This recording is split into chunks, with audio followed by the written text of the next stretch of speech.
A'udzu billahi minasyaitonir rajim. Bismillahirrahmanirrahim. Wa bihi nasta'in ala umuri dunya waddin wa sallallahu ala Muhammadin wa alihi thayyibin at-tahirin. Kullu nafsin dha'iqatul maut. Shadaqallahul aliyyul azim. Alhamdulillah kita dapat bertemu kembali walaupun tanpa tatap muka, tapi kita bisa bertemu secara online dalam pembahasan al-mafahim, yang mana di pembahasan sebelumnya telah kita bahas tentang asy-syajarah thayyibah wa syajarah al-khabithah. Dalam surat Al-Ibrahim ayat 24 seterusnya. Setelah kita tahu tentang asy-syajarah thayyibah wa syajarah mal'unah, kita katakan bahwasannya peperangan Karbala adalah merupakan contoh nyata dan yang bisa dilihat semua manusia tentang dua syajarah yang saling berlawanan ini, yaitu syajarah thayyibah yang diwakili oleh Al-Imam Husain alaihi salam beserta keluarga melawan asy-syajarah al-khabithah yang diwakili oleh Yazid beserta antek-anteknya. Thayyib. Naam. Sekarang pembahasannya adalah kapan pertama kali ada tanda-tanda peperangan antara syajarah khabithah melawan syajarah mal'unah di peperangan Karbala. Thayyib. Karena kita akan masuk Muharram sebentar lagi, maka baik kita bercerita tentang Al-Husain dan Karbala. Baik. Awal kali adalah surat yang dikirimkan Yazid kepada Walid bin Utbah di Madinah ketika itu. Yang mana Walid bin Utbah menjadi wakil dari khalifah yang bernama Yazid di zaman setelah kematian Muawiyah. Intinya, Yazid mengirimkan surat kepada Walid untuk meminta baiat kepada beberapa orang, salah satunya adalah Al-Imam Al-Husain. Yang mana khusus untuk Imam Husain dituliskan, jika dia menolak maka potong lehernya. Faktok unukoh di surat yang dikirimkan Yazid oleh Walid ibn Utbah. Lalu kemudian Walid pun memanggil Al-Husain untuk menghadap kepadanya. Sampai ditanyakan dan dijelaskan tentang perintah dari Khalifah Yazid kepada Al-Husain alaihi salam tentang permintaan Yazid untuk Al-Husain agar membaiatnya. Apa jawaban Al-Imam Husain? Nah, ini yang kita bahas. Beliau menjawab, "Inna ahla baitin nubuwah wa mawdi'ur risalah wa mukhtalafil malaikah wa amma Yazid rajulun fasik fajir qatil wa mithli la ubayyi' mithlahu wassalam." Naam. Intinya Imam Husain menjawab, kami adalah keluarga kenabian yang mulia. Tempatnya risalah diturunkan, tempat bolak-baliknya malaikat itu di kami semua. Sedangkan Yazid kebalikannya, rajulun fasik. Fasik itu apa? Fasik itu berdosa dengan terang-terangan, itu dia minum khamar terang-terangan, bermain berzina dengan terang-terangan. Fajir, buruk. Qatil, pembunuh. Apakah Al-Husain mengatakan ini tanpa dalil? Kita lihat sebentar lagi. Nah, itu adalah hadis dari Al-Imam Al-Husain. Jika kita mencoba untuk menyelami perkataan Al-Imam Al-Husain alaihissalam, kita akan menemukan sesuatu yang sangat amat dalam. Di awal ucapannya beliau mengatakan, "Inna ahla baitin nubuwah wa mawdi'ur risalah wa mukhtalafil malaikah." Yang mana ini menunjukkan bahwasanya kami ini loh syajarah thayyibah. Sedangkan Yazid kebalikan dari kami. Yazid rajulun fasik, fajir, qatil dan macam-macam. Itu menunjukkan kami syajarah thayyibah, sedangkan Yazid adalah syajarah khabithah. Itu di awal-awal perkataan Imam Husain. Lalu kemudian inna mithli la ubayy mithlah.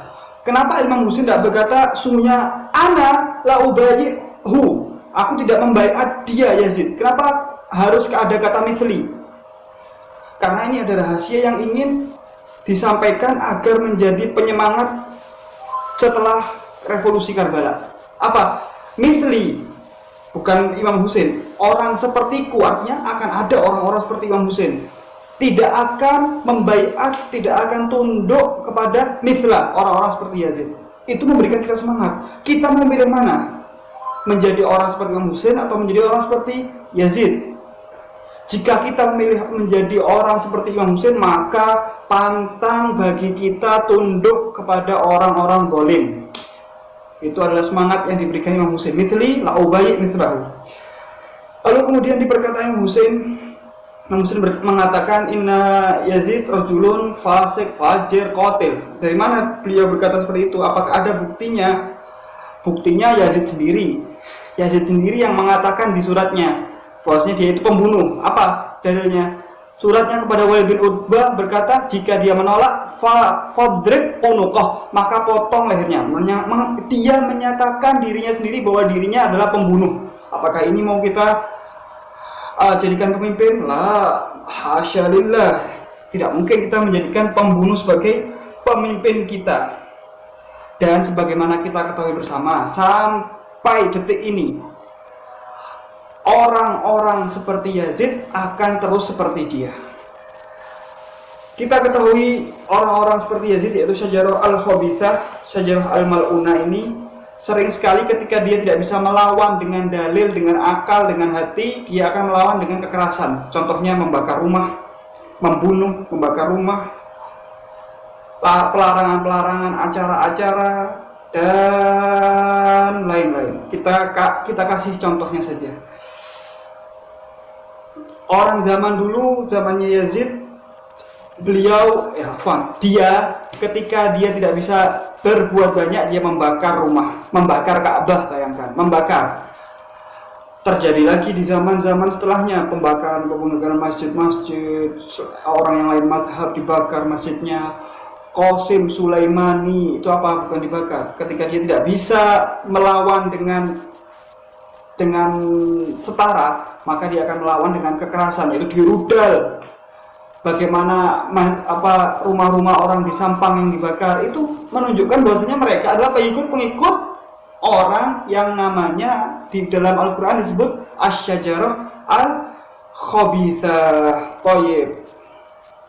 Nah, sekarang ayat yang akan kita bahas pada hari ini.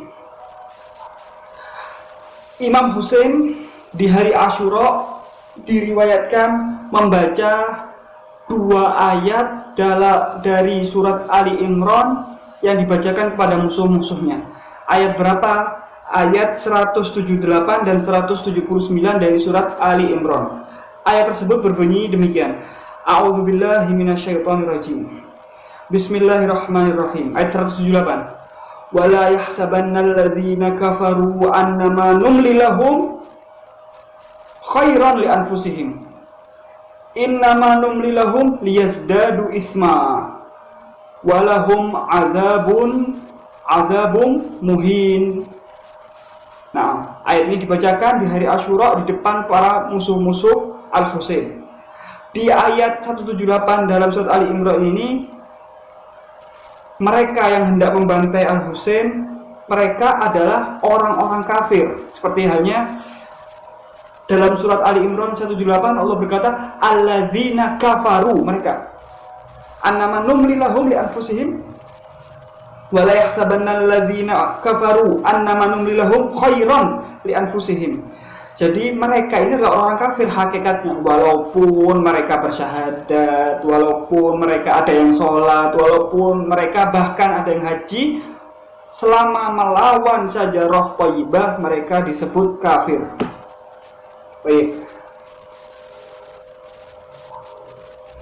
Nah, lalu apa yang disebutkan di ayat tersebut? Allah berfirman, ketika mereka mendapatkan nikmat, itu bukan kebaikan Allah kepada mereka. ketika mereka mendapatkan, contohnya mereka mendapatkan kemenangan di Karbala, secara zahir mereka menang, tapi itu bukanlah sebuah kemenangan, itu bukanlah sebuah nikmat dari Allah, itu bukanlah sebuah pertolongan dari Tuhan. Anamanumilhum liyasdadu isma, agar mereka bertambah dosanya, kata Allah. Nah, melainkan itu semua adalah makar ilahi yang dalam ayat lain Allah berfirman wa makaru wa makarullah wallahu khairul makirin. Mereka bermakar, tapi Allah juga punya makar, dan Allah sebaik-baik pemberi makar. Baik. Dan ini yang disebut dalam pelajaran akhlak orang-orang yang mendapat nikmat dari Allah, tapi dia masih bermaksiat, tapi tetap diberikan nikmat sama Allah, itu hati-hati. Itu bukan Allah sayang sama kita, tapi Allah lagi mengistidraj kita. Istidraj itu apa? Orang yang bermaksiat tetap diberikan nikmat sama Allah, ditinggikan, nanti dijatuhkan tiba-tiba, das, khalas, dia akan putus asa, tidak tahu apa-apa. Nah, seperti orang tidak berakal akhirnya, karena dia menganggap selama ini anak berhasil, sukses, dan anak masih maksiat. Itu hati-hati, kata Imam Ali. Jika antum bermaksiat dan antum masih mendapatkan nikmat, maka ihdaru, hati-hatilah. Itu karena apa? Istidraj ini namanya. Istidraj itu apa? Kita bisa lihat dalam surat Al-A'raf ayat 182. A'udzubillahi minasyaitonirrajim. Bismillahirrahmanirrahim. Walladzina kadzdzabu biayatina sanastadrijuhum min haitsu la ya'lamun. Shadaqallahul aliyyul azim. Mereka yang mengkhianati, yang tidak mempercayai dengan tanda-tanda kami, yaitu ayatina, termasuk yaitu Muhammad wa Muhammad. Apa yang akan Allah berikan? Sanastadrijuhum min haitsu la ya'lamun. Apa itu istidraj ya Allah? Apa itu istidraj? Jika kita orang bertanya apa sih itu istidraj, dijawab di surat Al-An'am ayat 44. Istidraj itu adalah a'udzubillahi minasyaitonirrajim. Bismillahirrahmanirrahim. Falamma nasu ma dzukkiru bih fatahna 'alaihim abwaaba kulli syai'in hatta idza farihu bima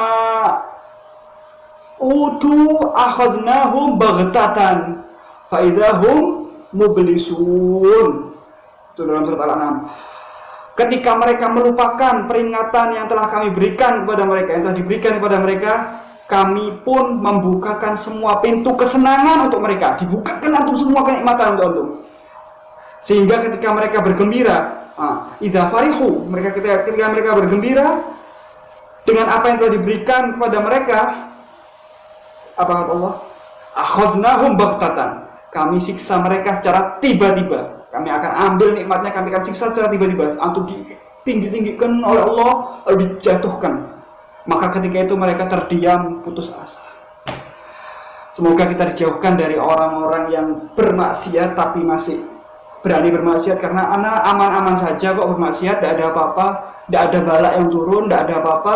Maka ketahuilah, hati-hatilah, itu adalah istidraj.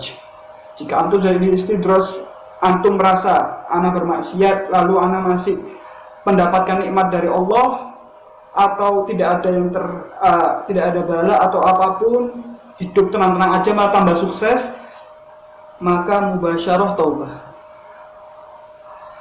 Bersegeralah untuk taubat, karena itu adalah istidraj. Itu bukan nikmat yang diberikan, itu adalah istidraj agar yasdadu isma, agar bertambah dosanya.